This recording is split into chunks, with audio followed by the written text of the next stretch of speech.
Hello everybody, I am Dr. Jeetendra Pande and I am your instructor for this module on cybercrime. After studying this module, you will be able to know the definition of cybercrime, understand and classify the cybercrimes, know the reasons for commission of cybercrimes, and understand malware and classify them into various types. The expression cybercrime is a product of expansion in communications technology which has accelerated over the last 25 years. Cybercrime is a term that encompasses a variety of offenses associated with the use of information and communication technology. The internet was born around 1960s where its access was limited to few scientists, researchers and defense only. Internet user base have evolved exponentially. Initially, the computer crime was only confined to making a physical damage to the computer and related infrastructure. Around 1980s, the trend changed from causing the physical damaging to computers to making a computer malfunction using a malicious code called virus. Till then, the effect was not so widespread because internet was only confined to defense setups, large international companies, and research communities. In 1996, when internet was launched for the public, it immediately became popular among the masses and they slowly became dependent on it to an extent that it have changed their lifestyle. As on April 2018, the number of mobile broadband users in India reached 401.41 million. Overall, the number of broadband subscribers, including wired, in India reached 419.79 million by the end of April 2018. In the year 2017, Cyber Emergency Response Team of India handled 53,081 incidents. The types of incidents handled were website intrusion and malware propagation, malicious code, phishing, distributed denial of service attacks, website defacements, and unauthorized scanning activities. In addition, 53,692 spam incidents were also reported to CERT. Before discussing the matter further, let us know what the cybercrime is.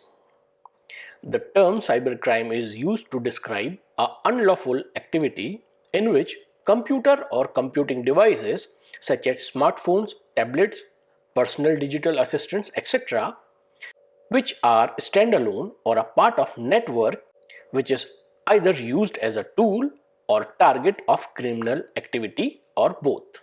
Let us now classify cyber crimes. The cyber criminal could be internal or external to the organizations facing the cyber attack.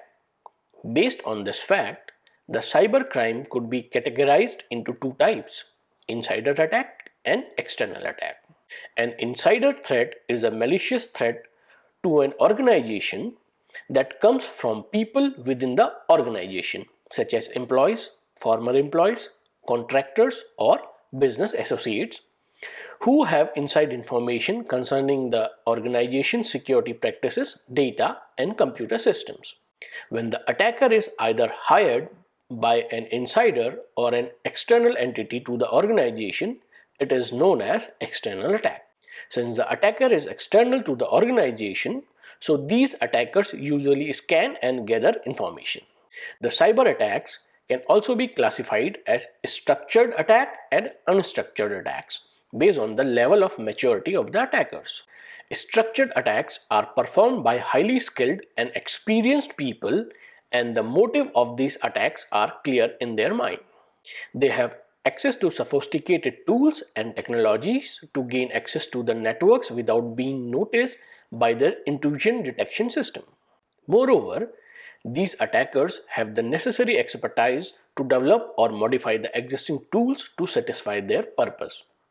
These types of attacks are usually performed by professional criminals, by a country on other rival countries, politicians to damage the image of the rival person or the country, terrorist, rival companies, etc. Unstructured attacks are generally performed by amateurs who don't have any predefined motives to perform the cyber attack. Usually these amateurs try to test a tool readily available over the internet on the network of a random company. Cybercrimes have turned out to be a low investment, low risk business with huge returns.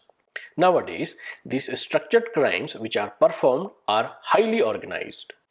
There is a perfect hierarchical organizational setup like formal organizations, and some of them have reached a level in technical capabilities at par with those of developed nations. They are targeting large financial organizations, defense and nuclear establishments, and they are also into online drug trading. The role of all the people in the hierarchy remain changing, and it is based on the opportunity. If a hacker who have hacked sensitive data from an organization may use it for financially exploiting the organization himself. In case the hacker himself have the technical expertise for it, he'll do it himself. Otherwise, he may find a buyer who is interested in that data and have a technical expertise. There are some cyber criminals who offers on-demand services. The person, organization or a country may contact these cyber criminals for hacking an organization to gain access to some sensitive data or create massive denial of service attack on their competitors. Based on the demand of the customer, the hackers write malwares, viruses, etc. to suit their requirements. Let us now discuss the reasons for commission of cyber crimes. There are many reasons which act as a catalyst in the growth of cybercrime. Some of the prominent reasons are money. People are motivated towards committing cybercrime is to make quick and easy money. The second reason could be revenge. Some people try to take revenge with other persons, organization, society, caste or religion by defaming its reputation or bringing economical or physical loss. This comes under the category of cyber terrorism. Fun. The amateur do cyber crime for fun. They just want to test the latest tool they have encountered. Another reason could be recognition. It is considered to be a pride if someone hack a highly secure networks like defense sites or networks. Anonymity. Many times the anonymity that a cyberspace provides motivates the person to commit cybercrime, as it is much easy to commit a cybercrime over cyberspace and remain anonymous as compared to real world. Cyber espionage. At times, the government itself is involved in a cyber trespassing to keep eye on other person, network or country. The reason could be politically, economically or socially motivated. Now we will discuss challenges of cybercrime. The first challenge is domestic and international law enforcement. A hostile party using an internet-connected computer thousands of miles away can attack internet-connected computers in any country as easily as if he were next door. It is often difficult to identify the criminal behind such an attack, and even when a criminal is identified, criminal prosecution across international boundaries is problematic. Second challenge is lack of infrastructure. Proper monitoring and arrest calls for sophisticated state-of-the-art information and communication technology devices. The third challenge is lack of national functional databases. National database could serve as a means of tracking down the criminals of these heinous acts by checking into past individual records and tracking their movements. Proliferation of cyber cafes. As a means of making ends meet, many entrepreneurs have taken to establishment of cyber cafes that serve as blissful havens for the syndicates to practice their acts through night browsing services they provide to prospective customers without being guided or monitored. Porous nature of the internet. The internet is free for all with no central control, hence the state of anarchy presently experienced. Now we will discuss the effects of cybercrime. The first effect is financial loss. Cyber criminals are like terrorists or metal thieves in that their activities impose disproportionate cost to society and individuals. Loss of reputation. Most companies that have been defrauded or reported to have been faced with cybercriminal activities complains of clients losing faith in them. Reduced productivity. This is due to awareness and more concentration being focused on preventing cybercrime and not on productivity. Now we will discuss various solutions to cybercrime. The first solution is education. Cybercrime is difficult to prove as it lacks the traditional paper audit trail, which requires the knowledge of specialists in computer technology and internet protocols. Hence, we need to educate citizens that if they are going to use the internet, they need to continuously maintain and update the security of their system. We also need to educate corporations and organizations in the best practice of effective security management. For example, some large organizations now have a policy that all systems in their purview must meet strict security guidelines. Automated updates are sent to all computers and servers on the internal network, and no new system is allowed online until it conforms to the security policy. Next solution is establishment of programs and IT forums for youth. Since the level of unemployment in the country has contributed significantly to the spate of e-crime, the government should create employments for these youths and set up IT laboratories or forums where these youths could come together and display their skills. This can be used meaningfully towards developing IT. At the same time, they could be rewarded handsomely for such novelty. Address verification system. Address verification system checks could be used to ensure that the address entered on your order forms matches the address where the cardholder's billing statement are emailed. IP address tracking. Software that could track the IP address of orders could be designed. This software could then be used to check that the IP address of an order is from the same country included in the billing and the shipping address of the orders.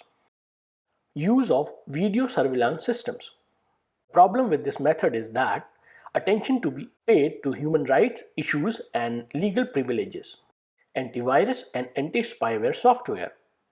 Antivirus software consists of computer program that attempts to identify and eliminate computer viruses and other malicious software. Anti-spyware are used to restrict backdoor programs, trojans, and other spywares to be installed on the computer. Firewalls. A firewall protects a computer network from unauthorized access. Network firewalls may be hardware devices, software programs, or a combination of the two. A network firewall typically guards an internal computer network against malicious access from outside the network. Cryptography. Cryptography is a science of encrypting and decrypting information. Encryption is like sending a postal mail to another party with a lock code on the envelope, which is known only to the sender and the recipient. A number of cryptographic methods have been developed and some of them are still not cracked. Cyber ethics and cyber legislation laws. Cyber ethics and cyber laws are also being formulated to stop cyber crimes. It is a responsibility of every individual to follow cyber ethics and cyber laws so that the increasing cyber crime will reduce. Security software like antiviruses and anti-spywares should be installed on all computers in order to remain secure from cyber crimes. Internet service providers should also provide high level of security at their servers in order to keep their clients secure from all type of viruses and malicious programs. Now let us discuss malware and its types. Malware stands for malicious software and it is designed to gain access or installed into a computer without the consent of the user. They perform unwanted tasks in the host computer for the benefit of a third party. There is a full range of malwares which can seriously degrade the performance of the host machine. There is a full range of malwares which are simply written to distract or annoy the user, to the complex ones, which captures the sensitive data from the host machine and send it to the remote servers. There are various types of malwares present in the internet. Some of the popular ones are: number one is adware. It is a special type of malware which is used for force advertising.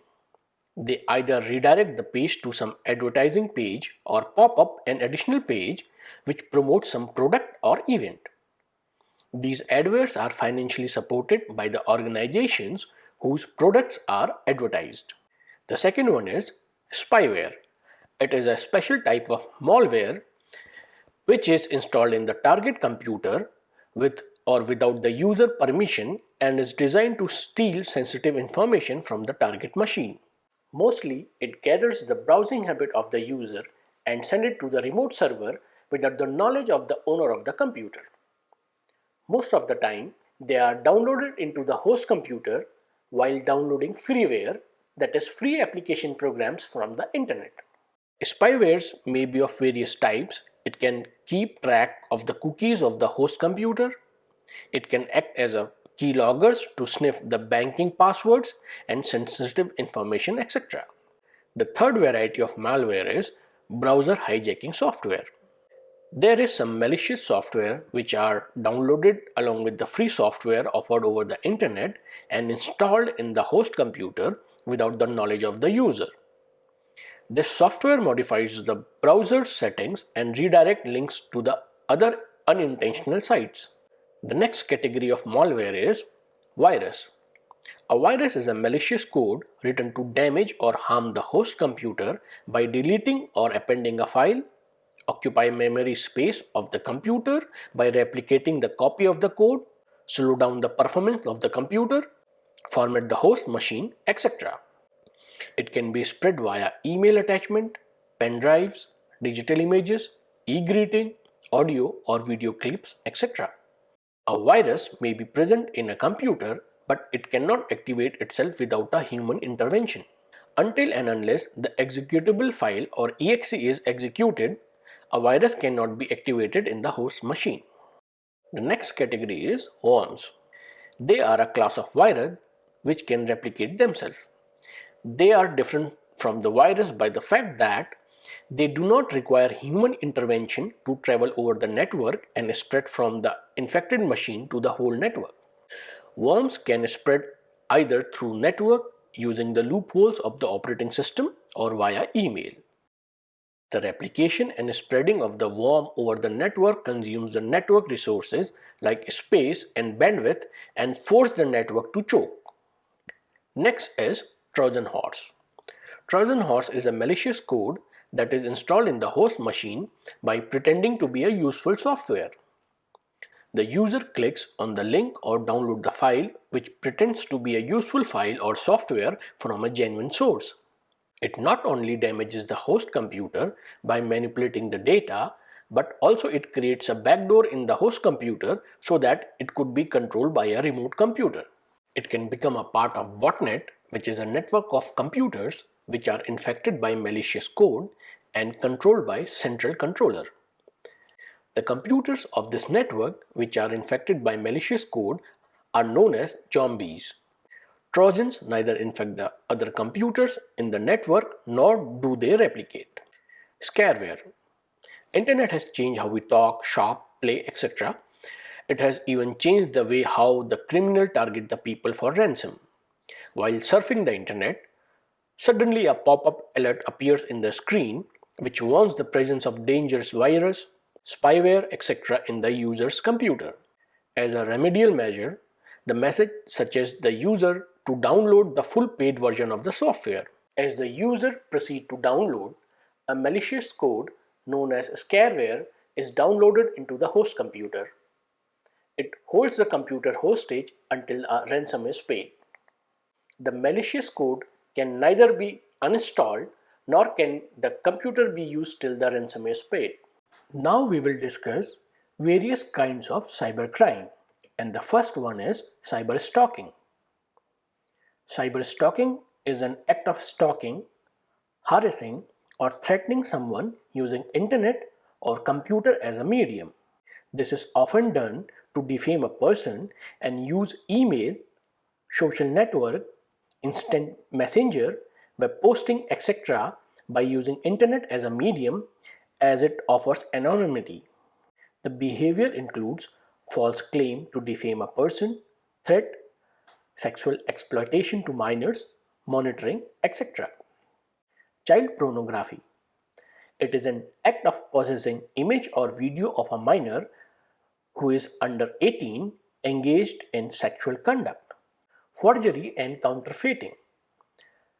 It is a use of computer to forgery and counterfeiting a document.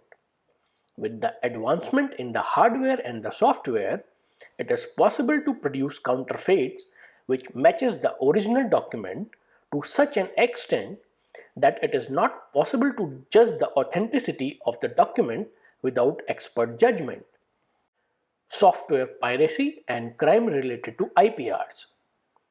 Software piracy is an illegal reproduction and distribution of software for personal use or business. It comes under crime related to IPR infringement.